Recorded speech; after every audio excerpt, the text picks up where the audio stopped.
Good morning friends. कैसे हैं आप लोग और आप लोगों की तैयारी कैसी चल रही है? उम्मीद है बढ़िया चल रही होगी।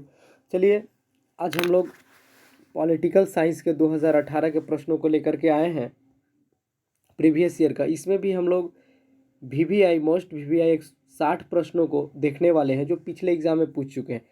देखिए, मैं प्रीवियस ईयर पर फोकस इसीलिए कर रहा हूं तो क्योंकि लास्ट के एग्ज़ाम 20 से 25 दिन में बचे हुए समय में यदि सबसे ज़्यादा यूटिलाइज या रिवीजन किया जा सकता है तो वो ऑब्जेक्टिव के प्रश्नों का है। बाकी इसके बाद आप लोग कमेंट में बताएंगे तो मैं सब्जेक्टिव का भी वीडियो बना दूंगा। जो मोस्ट वीवीआई इंपॉर्टेंट प्रश्न है जिनकी आने की संभावना इस बार बहुत ज़्यादा है, आप लोग कहेंगे तो मैं उसको वीडियो को बना दूंगा, पर आप लोग कमेंट में कुछ बताते ही नहीं हैं। आप लोग का एक कमेंट, एक लाइक मुझे मोटिवेट करता है कि मैं आप लोगों के लिए कुछ करूं, वीडियो बनाऊं। चलिए, बाकी यदि चैनल पर नए हैं तो सब्सक्राइब कर दीजिएगा, कमेंट में यस लिख दीजिएगा और अपने दोस्तों के साथ शेयर किया कीजिए ताकि कुछ मोटिवेशन मिल सके। चलिए, मैं आज के सेशन को शुरुआत करता हूं और पहला प्रश्न है कि किस समिति की अनुशंसा पर भारत के प्रथम बार पंचायती राज संस्था का गठन किया गया था?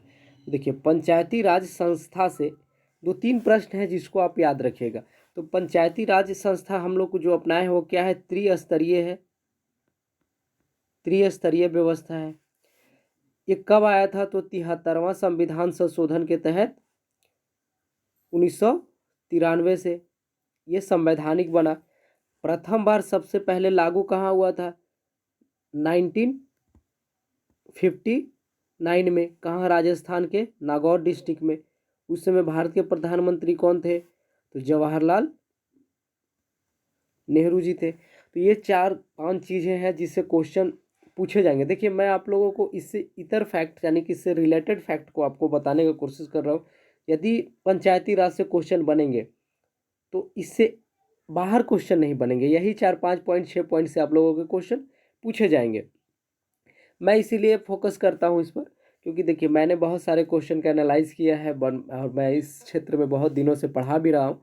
तो मुझे मोटा मोटी एक आइडिया है कि कहाँ से प्रश्न, किस टाइप के प्रश्न पूछे जाते हैं। तो इस चीज़ को आप मेरे विश्वास के थ्रू आप लोग इतना चीज़ों को अपने कॉपी में नोट डाउन करें या ऐसे ही वीडियो को 2 से 3 बार देख ले तो आप लोगों को ऑब्जेक्टिव याद हो जाएंगे। और 50 प्रश्न है तो 50 में 50 करके आए, और जिनके 30 प्रश्न पूछे जा रहे हैं वो 30 में से 28-25 प्रश्न करके आसानी से आ सके। मेरा कोशिश यही रहेगा। तो मैं 20 से 25 दिन में आप लोगों के लिए यही कर सकता हूँ। और हाँ, मैं आपको लास्ट के वीडियो के एंड में बताऊंगा कि कैसे आप लोगों को पेपर लिखना है और कैसे सब्जेक्टिव को कौन सा पेपर में अच्छा मार्क्स आप लोग कर सकते हैं। तो वीडियो को पूरा देखिएगा बिना स्किप किए हुए। चलिए, अब अगला प्रश्न आते हैं। और यार, यदि कमेंट नहीं किए हो ना तो कमेंट करो, और सब्सक्राइब नहीं किए हो तो सब्सक्राइब भी कर लो क्योंकि तुम लोग बाद में भूल जाते हो। वीडियो खत्म हो जाता है, ना लाइक करते हो ना सब्सक्राइब कर पाते हो, तो इसीलिए अभी कर लो यार। चलो, मैं इसीलिए आप लोगों से कहता हूं क्योंकि एग्ज़ाम से रिलेटेड बहुत सारे अपडेट और बहुत सारे मैं क्वेश्चंस लेकर आऊँगा आप लोगों के लिए। अगला प्रश्न है, निम्नलिखित में से कौन भारतीय संघीय व्यवस्था की विशेषता नहीं है? मैं बार बार फोकस करता हूं दोस्तों, नहीं पर आप लोग ज़्यादा फोकस कीजिए क्योंकि व्यवस्था है जैसी पढ़ेंगे नहीं लोग इग्नोर करते हैं और आगे बढ़ते जाते हैं। ये प्रश्न आप कर लिए ना तो 5-7 प्रश्न तो आप ऐसे ही पूरा एग्जाम में अच्छा कर लोगे। तो पूछा गया कि निम्नलिखित में कौन सा भारतीय संघीय व्यवस्था की विशेषता नहीं है? तो देखिए, संघीय व्यवस्था क्या होता है? तो जिसमें 2 स्तर की, 2 या 2 से अधिक स्तर की सरकार होती है, संघीय व्यवस्था होती है। तो भारत में हम लोग देखें तो 3 स्तर की है। केंद्र के स्तर की सरकार है, एक राज्य के स्तर की सरकार है, और एक जो हमारे नगर पालिका या कह सकते हैं कि त्रिस्तरीय संरचना जो है, केंद्र सरकार, राज्य सरकार और एक नगर पालिका वाला जो संरचना ले सकते हैं। अगला प्रश्न इसी में प्रश्न है कि निम्न कौन दोहरी संघीय व्यवस्था की, देखिए शक्तियों का विभाजन स्पष्ट रूप से किया गया है, केंद्र सरकार, राज्य सरकार और स्थानीय सरकार। वो तीसरा पॉइंट आपका स्थानीय सरकार। संविधान की सर्वोच्चता है, संविधान से बढ़कर कोई नहीं है। स्वतंत्र न्यायिक व्यवस्था, देखिए न्यायालय जो है किसी के अंडर काम नहीं करती, वो स्वतंत्र है। पर दोहरी नागरिकता नहीं है, बल्कि नागरिकता क्या है? एकल नागरिकता है। एकल नागरिकता कहने का अर्थ क्या है दोस्तों? तो एकल नागरिकता कहने का अर्थ है कि हम लोग एक ही नागरिक हैं जिस पर केंद्र सरकार, राज्य सरकार और स्थानीय सरकार शासन कर रही है। केंद्र के अलग अलग से हम लोग को आधार कार्ड, वोटर कार्ड नहीं बनाना पड़ रहा और राज्य के लिए अलग से आधार कार्ड, वोटर कार्ड नहीं बनाना पड़ रहा। तो याद रखिएगा इसका आंसर क्या हो जाएगा, ए दोहरी व्यवस्था नहीं है। अगला प्रश्न है, भारतीय संविधान के द्वारा कितने मौलिक अधिकार प्रदान किए गए हैं? मौलिक अधिकार, फंडामेंटल राइट, ये इससे रिलेटेड और फैक्ट्स हैं। तो अभी याद रखिएगा कि 6 मौलिक अधिकार प्रदान किए गए हैं। शुरुआत में 7 दिए गए थे, जिसको 1976 के द्वारा 42वां संविधान संशोधन में इसको क्या किया जाता है, हटा लिया जाता है, जो संपत्ति के अधिकार था। अब देखिए ये मौलिक अधिकार एक भाग पूछा जाता है। मैं आप लोगों को कोशिश कर रहा हूँ कि जो इससे रिलेटेड प्रश्न बनेंगे वो सारा चीज़ एक ही के साथ मैं बताते चलूँ। तो ये याद रखिएगा भाग 3 है। अनुच्छेद पूछे तो अनुच्छेद लिख लीजिएगा। 12 से लेकर के 35 अनुच्छेद तक मौलिक अधिकार के बारे में चर्चा किया गया है। अगला प्रश्न है कि भारतीय संविधान का कौन सा अनुच्छेद देखिए निर्वाचन के लिए प्रावधान करता है, यानी कि किस अनुच्छेद में निर्वाचन से संबंधित प्रक्रिया का वर्णन है। तो याद रखिएगा अनुच्छेद 324। ये 324 से लेकर के 329 तक के आपके निर्वाचन से रिलेटेड बात लिखे गए हैं कि निर्वाचन का अधिकारी कैसा होगा, निर्वाचन की पद्धति क्या होगी, कार्यकाल क्या होगा, ये सारा चीज़ का वर्णन कहाँ किया गया, अनुच्छेद 324 में। अगला प्रश्न है, राज्यसभा में प्रतिनिधि होता है, देखिए केंद्र का भी और राज्य का भी। राज्य कहने का मतलब है कि राज्य से भी चुन कर जाते हैं और केंद्र शासित प्रदेश है वहाँ से भी चुन करके, ये दोनों। तो आंसर क्या हो जाएगा, सी। भारतीय संघीय व्यवस्था में किसे अधिक शक्ति प्राप्त है? तो देखिए किसे अधिक शक्ति प्राप्त है, तो ये केंद्र को। आप लोग 9th में भी पढ़े होंगे, चाहे इस क्लास में भी पढ़े होंगे कि 3 प्रकार की सूची का वर्णन किया गया है, राज्य सूची, केंद्र सूची और एक समवर्ती सूची। देखिए मैं ज़्यादातर एक्सप्लेन नहीं करूँगा, वीडियो बहुत लंबा हो जाएगा। तो इसमें जो सबसे ज़्यादा विषय दिए गए हैं वो आपको केंद्र सरकार का 97 विषय दिया गया है। आगे है, राज्यसभा में मनोनीत सदस्यों की संख्या कितनी? मनोनीत कह रहा है दोस्तों, यानी कि राष्ट्रपति के द्वारा। याद रखिएगा मनोनयन किसके द्वारा होता है, राष्ट्रपति करते हैं। और कितने करते हैं, 12 को करते हैं। और ये सब व्यवस्था कहाँ से लिया गया है, तो आयरलैंड से लिया गया है। देखिए ये सारा चीज़ एग्जाम में पूछे हुए हैं, मैं आपको 4-5 पॉइंट बताते चल रहा हूँ। अगला प्रश्न है, भारत में पहला नगर निगम कहाँ स्थापित किया गया था? तो सबसे जो पहला नगर निगम है वो मद्रास में स्थापित किया गया था। किस राज्य को हाल में विभक्त कर ये 29वां राज्य कौन बना था? तो ये उस समय 2018 का प्रश्न है, इसीलिए आप लोग याद रखिएगा कि आंध्र प्रदेश से हटा करके तेलंगाना बनाया गया था। देखिए तेलंगाना पूछा है तो आंध्र प्रदेश से हटा करके तेलंगाना बनाया गया था। अगला प्रश्न है, केंद्र राज्य, देखिए केंद्र और राज्य के संबंधों में सबसे बड़ा अड़चन यानी रुकावट कौन सा है? तो देखिए राज्यपाल की भूमिका, राज्यपाल को लेकर के कहा जाता है कि ये केंद्र का एजेंट होते हैं, ये केंद्र सरकार के कहे अनुसार काम करते हैं, तो ये हमेशा विवाद का विषय रहा है। अनुच्छेद 356 आप लोग पता है, नहीं पता है तो आप लोग लिख लीजिए, ये आपातकाल लागू होता है। आपातकाल 356 का संबंध किससे है, आपातकाल। तो ये भी बहुत सारे राज्य सरकार का एक कंसर्न होता है कि केंद्र ने अपने मनमानी ढंग से राज्य मतलब कि आपातकाल लगवा दिया है। और राज्यों की केंद्र पर निर्भरता, देखिए बहुत सारे फंड के लिए केंद्र सरकार, जो राज्य सरकार है वो केंद्र पर निर्भर होते हैं। तो ये सभी चारों हो जाएंगे, इसका आंसर क्या हो जाएगा, डी। अगला प्रश्न है, भारतीय संविधान के 73वां संविधान संशोधन संबंधित है। देखिए 73वां मैं इससे पहले बता चुका, पंचायती राज कब हुआ था, तो ये 1973 में, 1993 कर लीजिएगा, 1993 में। एक प्रश्न और पूछा जाता है कि संविधान संशोधन के तहत ये जब प्रावधान में आ गया तो पहला राज्य जो था, जो पंचायती राज्य को कौन अपनाया था? तो ये जरूर कर लीजिएगा, ये 17 या 16 में प्रश्न पूछा हुआ है, मध्य प्रदेश। आप लोग क्वेश्चन बैंक, मेरे बातों पर विश्वास नहीं कीजिए, आप लोग क्वेश्चन बैंक को पलट के देखिए क्या ये सब चीज़ें आपके क्वेश्चन बैंक में है।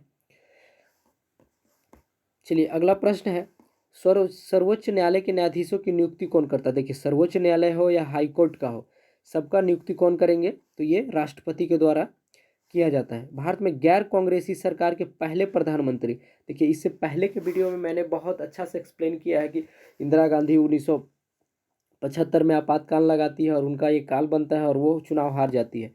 और जो जेपी नारायण थे, जयप्रकाश नारायण, और लोहिया लोग मिल करके क्या करते हैं, संपूर्ण क्रांति का आह्वान करते हैं। और ये मोरारजी देसाई जो पहले गैर कांग्रेसी प्रधानमंत्री होते हैं, ये मोरारजी देसाई होते हैं।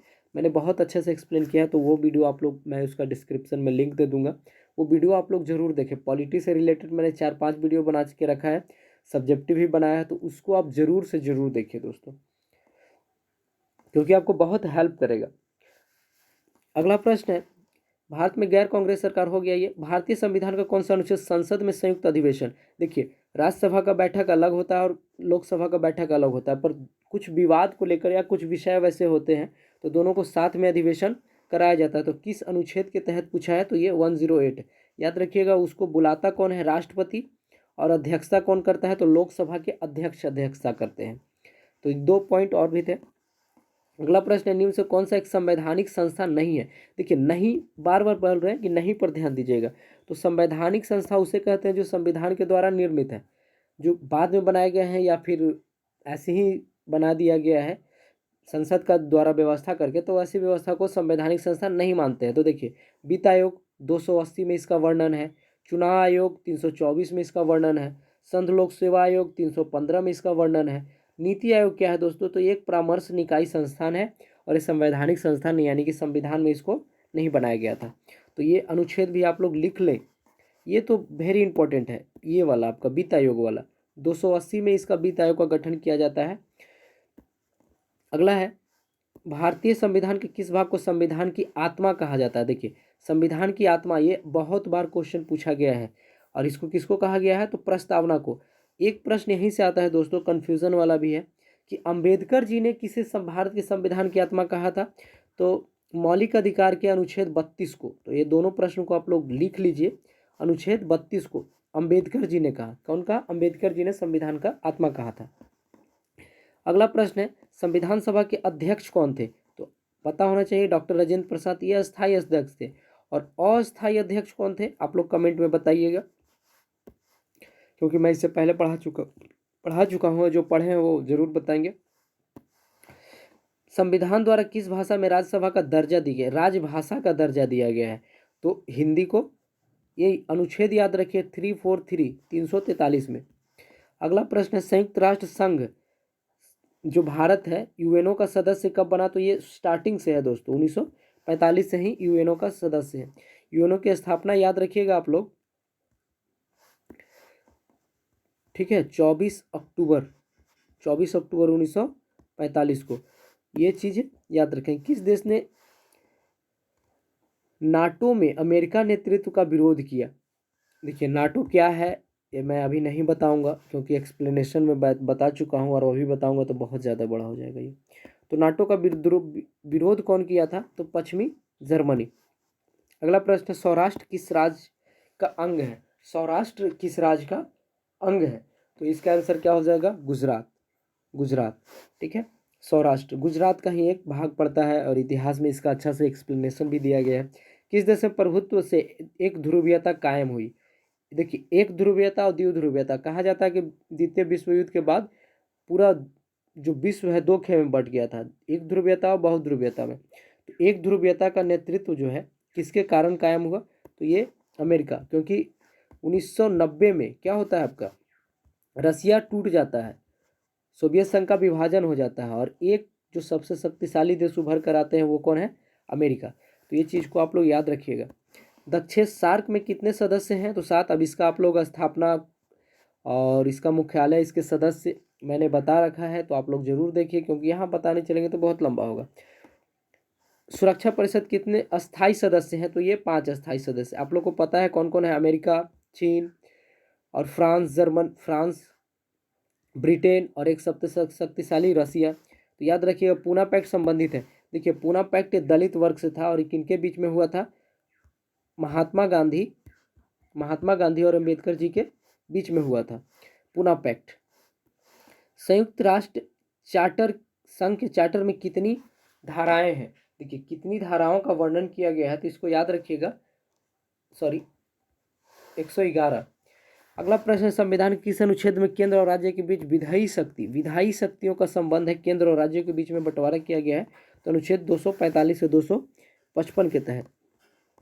अगला है, मुख्यमंत्री की नियुक्ति कौन करता है? देखिए मुख्यमंत्री की नियुक्ति, मुख्यमंत्री क्या होते हैं? ये इनका कोई चुनाव नहीं होता है, ये जो विधायक दल के नेता होते हैं वही मुख्यमंत्री कहलाते हैं।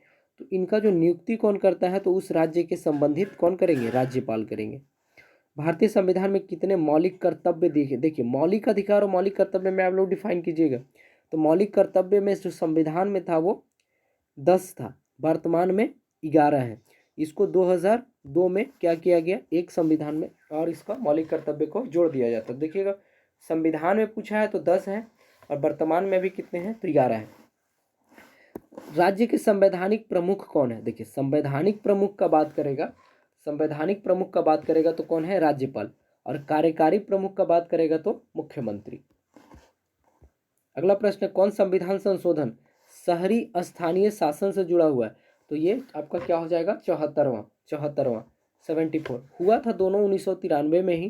देखिए सबसे पहले 73वां होता है और उसके बाद 74वां। तो 73वां ग्रामीण व्यवस्था संबंधित था और ये शहरी स्थानीय प्रशासन से संबंधित है।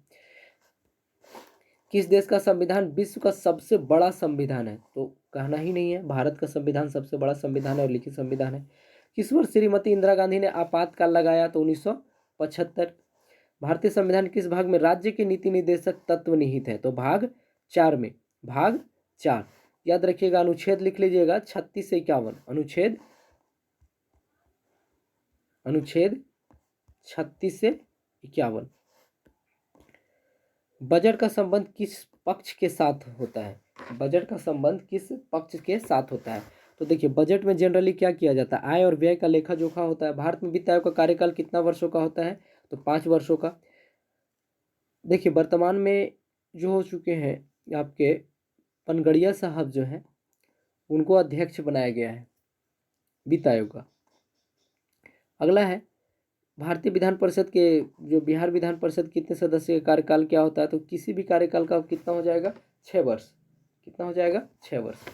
अगला प्रश्न है, किस भारतीय राज्य का अपना संविधान था? अब तो नहीं कर सकते हैं, तो जम्मू कश्मीर। मुस्लिम लीग की स्थापना कब हुई? तो 1906 में। 1906 1985 में किस दल की स्थापना हुई? 1885 में। आप लोगों को पता है भारतीय कांग्रेस, भारतीय राष्ट्रीय कांग्रेस। मुस्लिम लीग 1906, 1977। बीजेपी का मैंने बताया 1980 और ये 1975, ये 1906। तो ये सब पॉइंट को भी आप लोग नोट डाउन कीजिए। और ये आपको पता ही 1885। भारत में हरित क्रांति के जनक कौन है? तो हरित क्रांति के जनक कौन हो जाएंगे? स्वामीनाथन, ये भी मैंने करा रखा है। कुरियन को क्या कहा जाता है? देशमुख और राव। ये सब किससे संबंधित है आप लोग बताइए। भारत की पहली महिला राष्ट्रपति? तो प्रतिभा पाटिल। वर्तमान में कौन है? आपके द्रौपदी मुर्मू। केंद्र में जनता पार्टी किस वर्ष आई थी? तो 1977। 1975 के चुनाव हारने के मतलब आपातकाल लगा था, उसके बाद चुनाव हुआ, उसके बाद वो हार गए। अगला है 18वां सार्क सम्मेलन। ये देखिए करेंट का चीज़ है तो आप लोग छोड़ सकते हैं। सीटीबीटी का प्रस्ताव संयुक्त राष्ट्र संघ द्वारा कब स्वीकार किया गया? सीटीबीटी का सभी, तो ये 1996। देखिए सीटीबीटी क्या है? ये तो परमाणु अप्रसार को, संधि को रोकना था, यानी परमाणु विस्तार जो हो रहे थे उसी से रिलेटेड सीटीबीटी है। अगला प्रश्न है, भारत द्वारा दूसरा सफल परमाणु परीक्षण कब किया गया? तो पहला वाला आप लोग बताइएगा, मैं दूसरा वाला आपको बता दे रहा हूँ। दूसरा वाला 1998, पहला वाला भी बता दे रहा है 1974 में हुआ था। इस समय प्रधानमंत्री कौन थे? अटल बिहारी वाजपेयी। इस समय प्रधानमंत्री कौन थे? इंदिरा गांधी। और कहाँ हुआ था दोस्तों? तो परमाणु परीक्षण कहाँ हुआ था? पोखरण में। पोखरण कहाँ पड़ता है? राजस्थान में। ये सब चीज़ें आप लोग याद रखें। मैं इसी चीज़ को बार बार रिपीट कर रहा हूँ क्योंकि जरूरी नहीं है कि यही प्रश्न आए, पर इससे रिलेटेड प्रश्न पूछे जा सकते हैं। भारत के प्रथम प्रधानमंत्री कौन थे? पता ही होगा, पंडित नेहरू जी।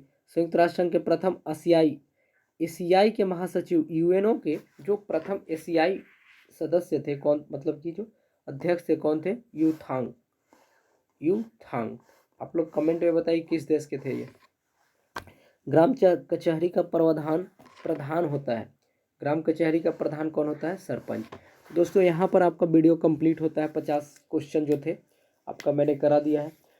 आप लोग इस चीज़ को, सेशन को शेयर कीजिए और ज़्यादा से ज़्यादा लाइक सब्सक्राइब किया कीजिए और कमेंट किया कीजिए ताकि मुझे लगे कि मैं सही दिशा में आप लोगों के लिए कुछ काम कर पा रहा हूँ। बाकी इसका आप लोग को PDF चाहिए आंसर के साथ, तो नीचे टेलीग्राम का लिंक दे दिए हैं, उससे आप ज्वाइन होकर के टेलीग्राम से आप लोग ले सकते हैं। और दूसरा चीज़ है कि आप लोग थोड़ा शेयर वगैरह किया कीजिए। ठीक है, धन्यवाद।